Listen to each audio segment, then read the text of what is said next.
From New York City, the makers of Clipper Craft clothes for men and 1,036 leading retail stores from coast to coast present the world's most famous detective, Sherlock Holmes.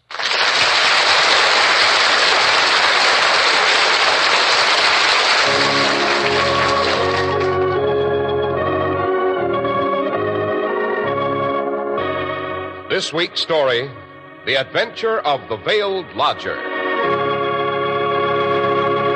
Well, here we are again, about to enter Dr. Watson's familiar study, but, wait, what's this? Boxes and suitcases and trunks, fishing rods and nets and reels piled up in the hallway. Oh, don't let it upset you, Mr. Harris. It simply means Mrs. Watson and I are about to start off on our summer vacation. Personally, I'd just as soon stay comfortably at home. But you know how women are. Have to have an excuse to buy a lot of new summer clothes, and then you have to go off somewhere to show them off. Oh, yes. Seems to me I've heard you'd bought quite a few new Clippercraft suits and sport jackets yourself, Dr. Watson. Well, you wouldn't want me to embarrass the little woman, would you? Oh, good grief, no. And there's one way of making sure the women of the family will be proud of you. Of course, buy Clippercrafts. All right, you are, Dr. Watson. And now, before you begin the story you promised us, The Adventure of the Veiled Lodger... Which has to do with a very horrible murder that interrupted a fishing trip Holmes and I were enjoying. It was brought to our attention by little Jojo, the clown who traveled with Rhonda's circus. It seems that Sahara King, the lion, had got loose. Hey, hold on a minute, Dr. Watson. Before we meet these clowns and lions and circus murders, suppose I say a few words on behalf of the generous gentlemen who have footed the bill for this long and delightful series of Sherlock Holmes reminiscences. That is a motion I second with pleasure, Mr. Harris. Very well, then, Doctor. You can buy clothes for almost any price you wish to pay, but it's hard to believe you can buy such really magnificent suits for only $40 to $47.50. Tropicals for only $33.75 to $40, and sport jackets for only $26.50. We're speaking of Clippercraft clothes, of course. The only way you can prove this to yourself is by seeing Clippercraft for yourself, and by comparing them with suits selling for many dollars more. Clippercraft clothes are made according to a plan that makes these out-of-this-world values possible. In the Clippercraft plan, 1,036 of the nation's finest independent stores from coast to coast, stores you can trust, voluntarily concentrate their buying power to provide steady year-round operation, reduce manufacturing and distribution costs. Despite rising manufacturing costs, you make a real saving. See your Clippercraft dealer tomorrow. Compare Clippercraft with clothes selling for many dollars more.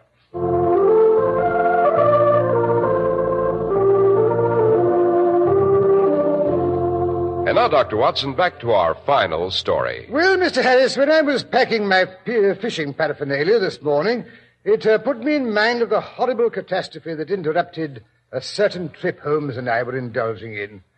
Fishing was one of the few sports, you know, that Holmes enjoyed. Yes, the last character in that tragic episode died just last winter. The poor lady who lived in a lodging house in total seclusion, going out only at night, and then all was heavily veiled. Yes, I have finally decided to tell the case of the double tragedy at Abbas Parva. Abbas Parva. That's a curious name, Doctor. Was it in Italy? No, Mr. Harris. Abbas Parva is a small village in Berkshire. Rhonda's circus had halted there for the night on its way to Wimbledon. They were simply camping and not exhibiting, as the place is so small it wouldn't have paid them to open. Rhonda's circus. I don't believe I've heard of it, Doctor. Was it a big one? No, for those days, yes. Rhonda was at one time a household word in England and on the continent. I don't believe he ever went to the United States. He was the rival of Womwell and of Sanger, perhaps the greatest showman of his day. There is evidence, however, that he took to drink, and that both he and his show were on the downgrade at the time of the great tragedy. Well, it was spring, and the trout season was on. Holmes and I had gone to Berkshire to a place we knew for a bit of fishing. Late one afternoon, we received a message from Rhonda's circus that it was encamped in the neighboring hamlet of Abbas Parva. It seems Jojo wanted to see us. It was a fine evening, so after supper, Holmes suggested we stroll over and have a chat with him. Jojo was an old friend of Sherlock Holmes. Mr. Holmes certainly had a great variety of acquaintances, Doctor. Everything from clowns to cabinet ministers. Yes, quite. And I rather suspect he preferred the clowns.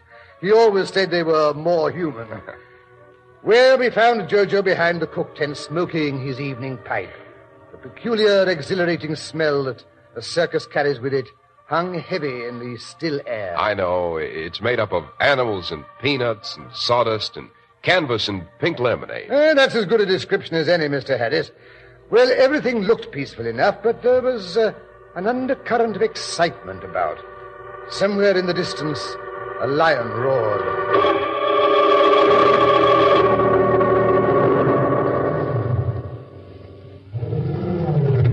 What's wrong with that lion, Jojo? He sounds uneasy. Oh, you mean Sahara King? Getting near his feeding time. Sounds vicious, eh, Holmes? That he is, sir. Vicious. Came near to mauling Jeannie when she went into his cage for last night's show. Who is Jeannie? Well, now, don't tell me you don't know Jeannie, Mr. Holmes. I'll bet you Jeannie, the greatest artist on a slack wire this country ever had, until she cut a ligament in her right leg one night last year when a drunken roustabout hadn't put up her equipment proper like. Yes, a fine girl, Jeannie. Born and brought up on the sawdust and doing spring through a hoop before she was 10. The prettiest youngster you ever did see. Hair like red gold and cheeks as pink as roses. Well, she's only 28 now and an handsome woman still, but she's seen a bit of life, Mr. Holmes, and it's left its mark, I guess. Oh, what happened? Well, when she was going on 18, she married Rhonda. You mean the man who owns this outfit? Yeah, that's him. August H. Rhonda. And there ain't a wild animal in any of his cages can touch him for pure downright meanness and cruelty. Well, didn't the young lady know that when she married him? Oh, she knew it right enough. Ain't anyone in show business to know about Rhonda. She married him to save her dad from going to prison. You see, Rhonda got him for forging a check. Some say it was a put-up job. And I'm not saying it wasn't likely, seeing as Jeannie's father never learned to read or write. Howsoever, Rhonda seemed to think he had a case, so Jeannie married him to keep things hushed up. Yes, sir, that check was for £100, but I guess Jeannie has had £1 million worth of suffering since then. Rhonda kept getting worse and worse. First it was drink, then women.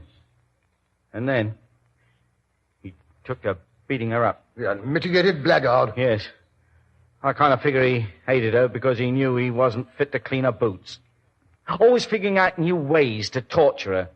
And when she fell and cut her leg and couldn't walk the wire anymore, he said she had to do something to earn a living.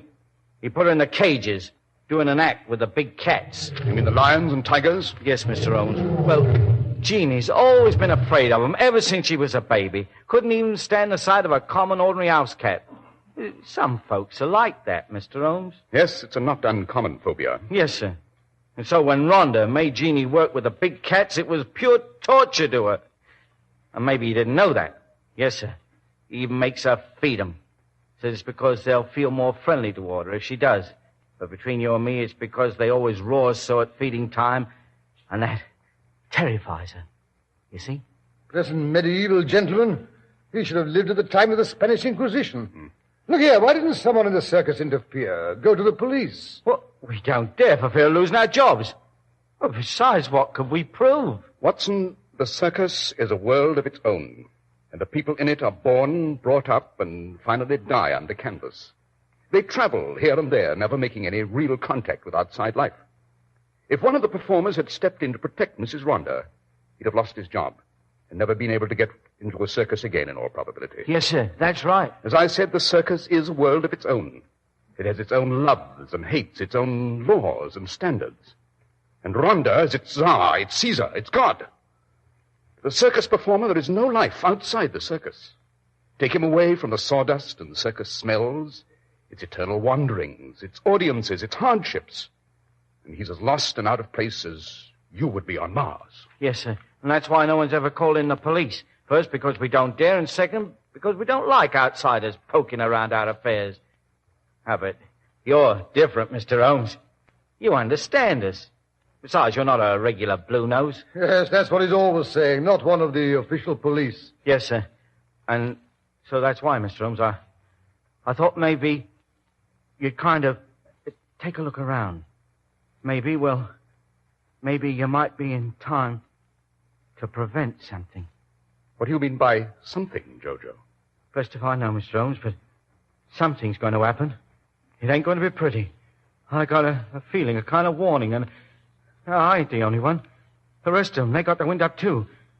We don't know exactly why. Yes, I noticed that everything was unnaturally quiet as I came past the tents tonight.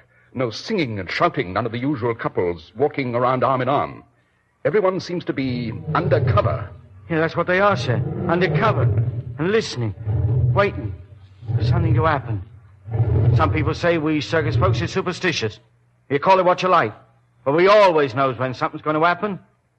The night before the big blowdown, outside of Dover, when 20 people was killed, there was a feeling like this, all through the camp. The same way when Lillian Deland's trapeze snapped and she broke her neck. Even the animals seemed to feel it. I tell you, Mr. Holmes, something's going to happen. But we don't know what. Perhaps you do. Subconsciously. I'm afraid I didn't get that, Mr. Holmes. That's a pretty big word, so whatever it was. Subconsciously. All I mean is this, Jojo. We are aware of a lot of things in the back of our minds that we don't actually think out.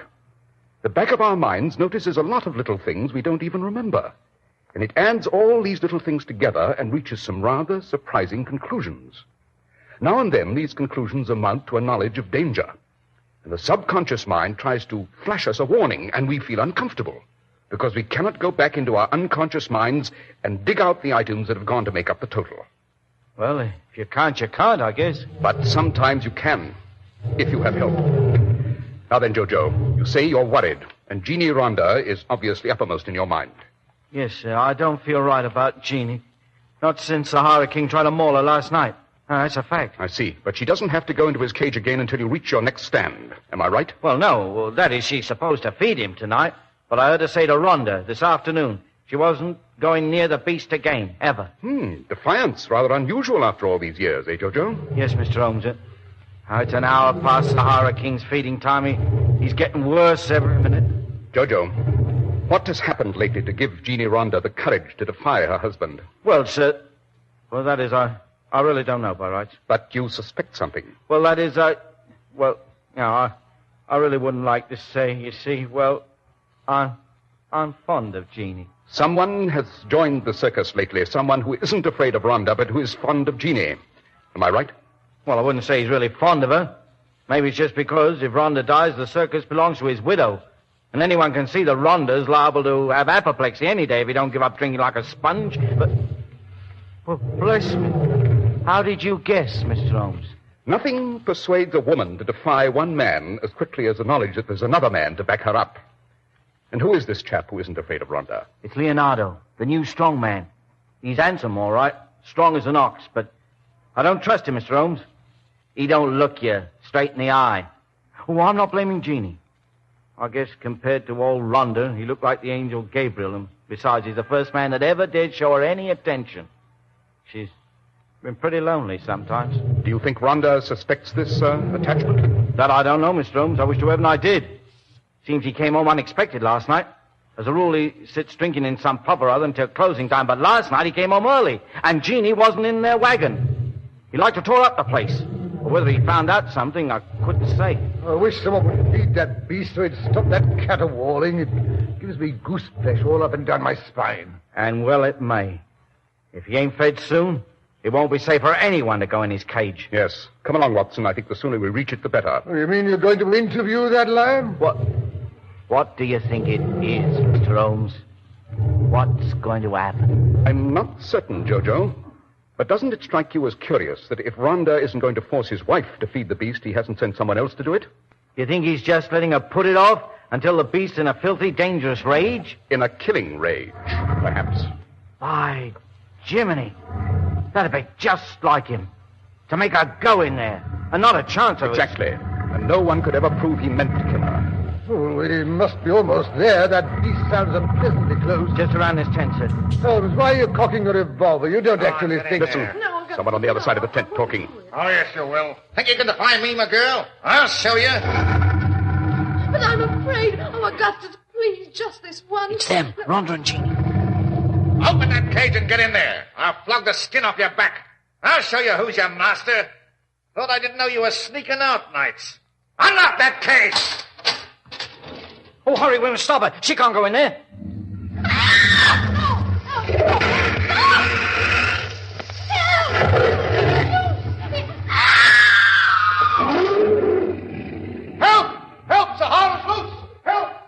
There they are. Sahara's out of the cage. Got her down. In her face. Stand back, Watson. I'm going to shoot.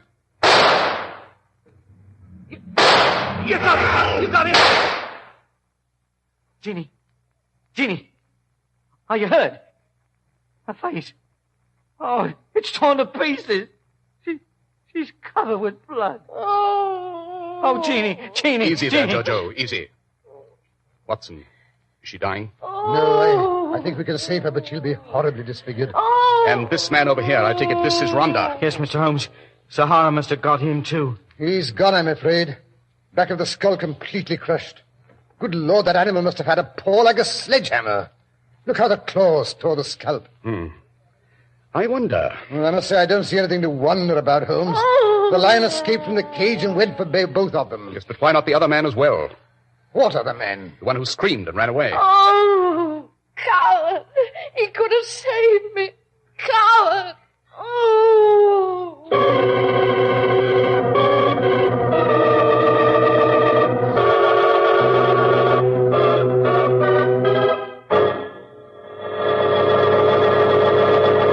The makers of Clippercraft clothes are thinking not only of the suit you'll buy tomorrow, but of the suit you'll buy next year and in the years to come.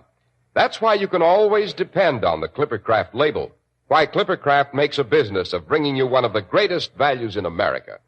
Behind that smart-looking Clippercraft suit is the amazing Clippercraft plan, responsible for Clippercraft's unique values.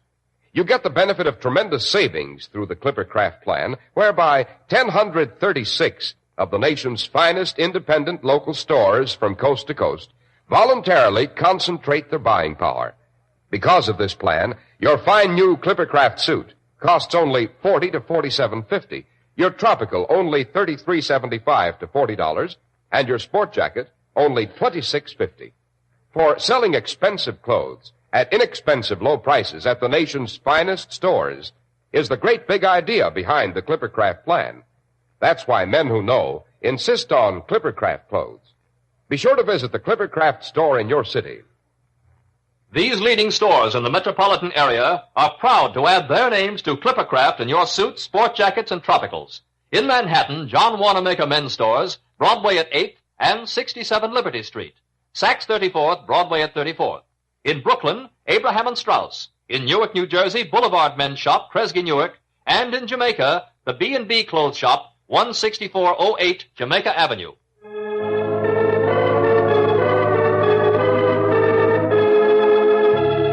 And now back to Sherlock Holmes and Dr. Watson. We find Holmes smoking his pipe deep in contemplation as he waits for Dr. Watson to finish caring for Mrs. Rhonda. The night is black and breathless. Even the animals are hushed. A heavy-footed figure approaches. Well, Watson? She'll live, but she won't enjoy it, I'm afraid. Horribly disfigured, eh? Look here, Holmes, it's getting late. Let's be getting on home. There's nothing more we can do here. After all, you can't arrest a lion for murder, you know. If it was a lion, Watson. Oh, what do you mean, if it was a lion? We saw him, didn't we, tearing at that poor woman's face. I'm not thinking about the woman, Watson, but her husband. He was lying fully 10 paces from the cage. I doubt if the lion ever got that far. Oh, rubbish, Holmes. You're trying to build bricks without straw. This isn't a case for the police. Perhaps not. It may very well be a case for Sherlock Holmes. Oh, that's conceit, pure and simple. Come along, Holmes. I'm nearly dead for sleep. So you don't think it's a case, Watson? No, I don't. Then would you mind telling me what, to your way of thinking, did happen? Well, it's all rather obvious. Jeannie Rhonda opened the cage, the enraged lion jumped past her, killed her husband with a blow, and then returned to finish her off. It was the back of Rhonda's skull that was crushed, remember? Well, naturally, he turned and ran when he saw the beast coming for him. And the man's voice, the man we heard shouting for help? Oh, Holmes, don't be pig-headed. Of course Rhonda called for help when he saw the lion was out of control. You mean to tell me a man can still cry out with the back of his head battered in? Well, no, that is... And we could still hear his voice after his wife's cries had been stilled? Well, of course... Furthermore, Rhonda's body was lying with the head pointing towards the cage, not away from it, as would have been the case if he'd been running away and attacked from the rear. No, Watson, Rhonda was facing the cage when he was struck down. Struck down by the man who called for help but ran away when the lion, infuriated by the smell of human blood, turned on Mrs. Rhonda. Yes, but... That's why she kept saying, coward, he could have saved me. That man could have driven off the lion with a weapon used to kill Rhonda if he hadn't lost his nerve. Yes, but look here, Holmes. Rhonda was killed by the lion. He must have been. The marks of his claws were left on the skull. You saw that yourself. Mr. Holmes. Mr. Holmes. Oh, there you are, Jojo. What does she say? Did she see who killed her husband? She won't talk, Mr. Holmes. I can't get a word out of her. But I think she knows right enough. Oh, it's terrible. She just lies there, moaning and crying for Leonardo. And where is that gentleman? I tried to find him for her, but they tell me he went off to town soon after supper. What? Yeah, there he is now.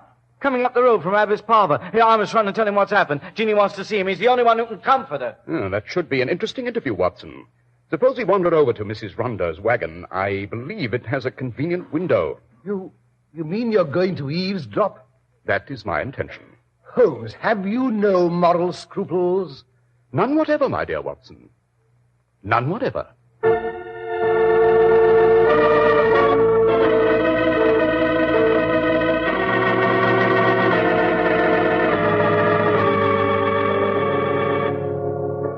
Here, Watson. Get down behind these bushes, out of the light of that window. Yes, but I shan't be able to see anything. Have you no moral scruples, Watson? Oh, we don't have to see. All we have to do is hear. Quiet. Here come Leonardo and Jojo. Hello, Jeannie. Leo, why did you do it? You promised Shut me. up, will you? Jojo's here. Oh, I didn't know. I can't see with these bandages. Yeah. Just told me what happened. Met me on the road coming back from Abbess Parva. I'm sorry, Jeannie. He got pretty badly mauled. Yes, but that doesn't matter. Oh, Leo, we won't have to run away now. Rhonda, he's gone. We can get married, decent-like. Married? What makes you think I'm going to marry you? But, Leo, you promised. You think I want to be tied up for life to a woman with only half a face left? You might as well expect me to marry one of the freaks. Leo. Leo, don't laugh. It's your fault that Sir Arthur mauled me. You could have driven him off with the club you used to... Shut up, you fool. Shut up. Don't you do it. Don't you touch her, Leo. I'll warn you. Well, listen to who's talking. Jojo, get out of here before I cripple you so you can't walk. Now, get out, do you hear? Leo, don't hurt him. Jojo, please go. You can't do any good. We get on better if we're alone. Please, Jojo. All right, Jeannie. But just you let me know if you don't treat you right. Go on, get out before I kick you I'm out. going. You ought to see him run. Nasty brute. I'd like to... Quiet, Watson. Quiet. Leo, you didn't mean what you just said. Oh, didn't I? I'm pulling out of here tomorrow. But Leo, the circus, it's mine now. You can have it if we're married. You've always wanted to run a circus. No, sir. I'm sensitive, I am. I never could stand looking at an ugly woman. Why, I'd as soon as marry a gargoyle as a woman without a face. But Leo, I can wear a mask. No, it's no good. I'm clearing out of here tomorrow. No, you're not. Well, who's going to stop me? I will. I'll go to the police. I'll tell them that you killed Rhonda. They'll arrest you. And what about you? Your hands aren't any too clean, remember? But I didn't kill him. I didn't know you were going to. All I wanted you to do was keep him from sending me into that cage. And who's going to believe that? We're in this together. You can't hand me over without putting a rope around your own neck. But I didn't do it. I didn't. I never wanted him killed. You can't do that to me. Shut up, you're hysterical. You can't leave me like this, Leo. Now let go of me and stop screaming. You want everybody in camp to hear? I can't. I don't care. I won't let you go. That's good, that is. Won't let me go. How are you going to stop me? And another thing. I never did love you. Oh. Now, do you get that? Never. All the time I was after the circus. But now I don't want it.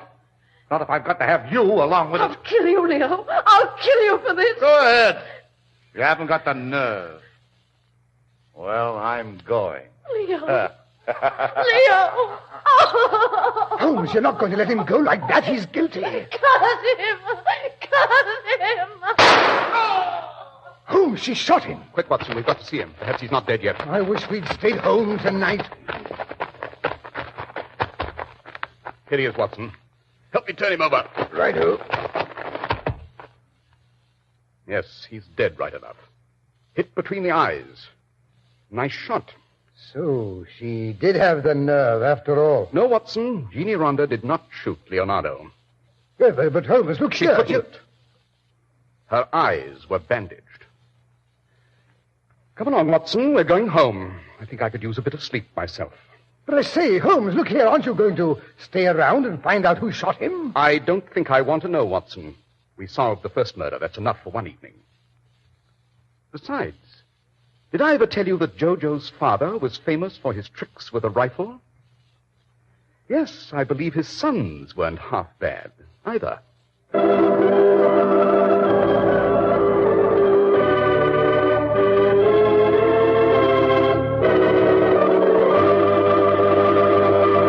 But, Dr. Watson, didn't the police ever discover who killed Leonardo? No, Mr. Harris, they didn't. His body was discovered on the road to Abbas Parva. I dare say some of the circus people suspected the culprit, but circus people are notoriously close-mouthed. Well, Doctor, there's one more point I don't quite understand. How did the marks of the lion's claws happen to be found on Ronder's skull if Leonardo killed him? Well, it was really rather simple, Mr. Harris. Holmes eventually found a club with 5 spikes in it at the bottom of the scum-covered pool in the neighborhood. I don't believe he ever mentioned the fact to anyone, however. Well, that was certainly a very powerful story, Dr. Watson. In fact, Doctor, I'd say it was one of the best stories you've ever told. Thank you, Mr. Harris.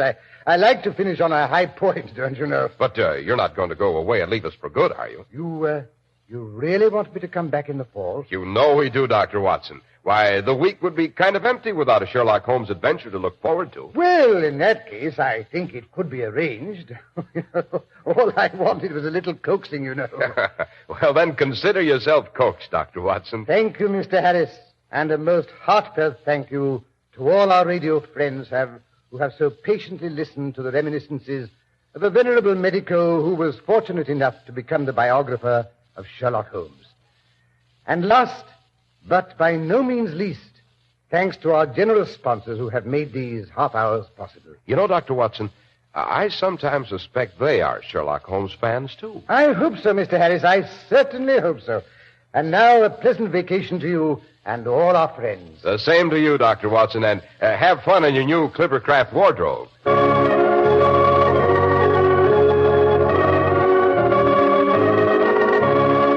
The makers of Clippercraft clothes and 1,036 leading stores from coast to coast have brought you another in the new series of broadcasts featuring the world's most famous detective, Sherlock Holmes.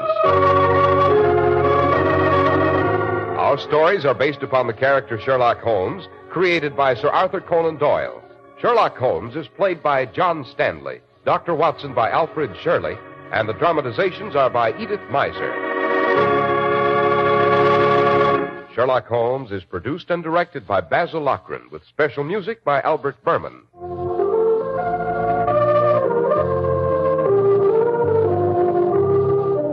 John Stanley, known best to you as Sherlock Holmes, has turned author. Be sure to read his article, Powder Smoke, at 221B Baker Street, in the current issue of Black Mask magazine, now on your newsstand. If you don't know your Clippercraft dealer, write Clippercraft, 200 Fifth Avenue, New York City.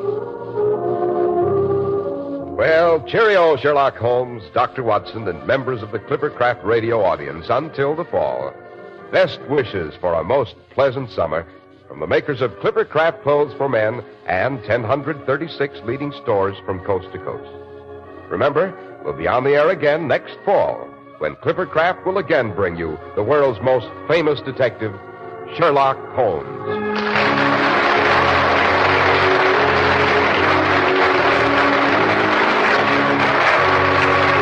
This is Cy Harris speaking for Clippercraft Clothes. This is the Mutual Broadcasting System. Following station identification, you'll hear Melvin Elliott reporting the latest headline news.